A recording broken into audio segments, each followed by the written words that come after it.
नमस्कार मित्रांनो, या व्हिडिओमध्ये आपण पाहणार आहोत की कोल्हापूरची मुलं ही कॉलेज लाईफमध्ये सिंगल का असतात. याचं पहिलं कारण म्हणजे कोल्हापूरची मुलं आपल्या मित्रपरिवारामध्ये जास्त वेळ बाहेर घालवतात, त्यामुळे ते कमी मुलींच्या सानिध्यात येतात. दुसरं कारण म्हणजे कोल्हापूरची मुलं आहे सिंपल राहणं आणि चांगलं खाणं पसंत करतात आणि बऱ्याच मुलींना सिंपल राहणं आवडत नाही.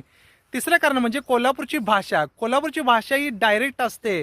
त्यांच्या मनात जे असतं तेच त्यांच्या तोंडातच असतं. ते खरं बोलतात नेहमी आणि बऱ्याच जणांनाही आवडत नाही.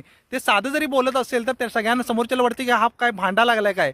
त्यामुळे मुलींना वाटतं की हा मुलग्याचा रागीट स्वभाव आहे. बट ही ताकद असते भाषेची, ते सर्वसामान्य मुलींना कळत नाही. नेक्स्ट जे कारण आहे, कोल्हापूरची मुलं ही डायरेक्ट तोंडावर बोलतात. चांगलं तर चांगलं, वाईट तर वाईट. आणखी नेक्स्ट कारण जे आहे, कोल्हापूरची मुलं ही संस्कार येतात. ज्यावेळेस ते मुलींच्या बरोबर बोलत असतात किंवा फ्युचरचा विचार करतात ते किंवा कुठल्याही मुलींसोबत प्रेम व्यक्त करण्यासाठी प्रयत्न करतात, त्यावेळेस त्यांच्यासमोर पहिला त्यांचे आईवडील येतात. संस्कार येतात की आपण जर असं काही केलं तर आपल्या आईवडिलांची इज्जत जाऊ शकते. मित्रांनो, आणि बरीच कारणं आहेत. तुम्हाला काय वाटतं, आणखी काय कारण असू शकतं कोल्हापूरची मुलं कॉलेज लाईफमध्ये सिंगल राहण्याचं? कमेंटमध्ये सांगा.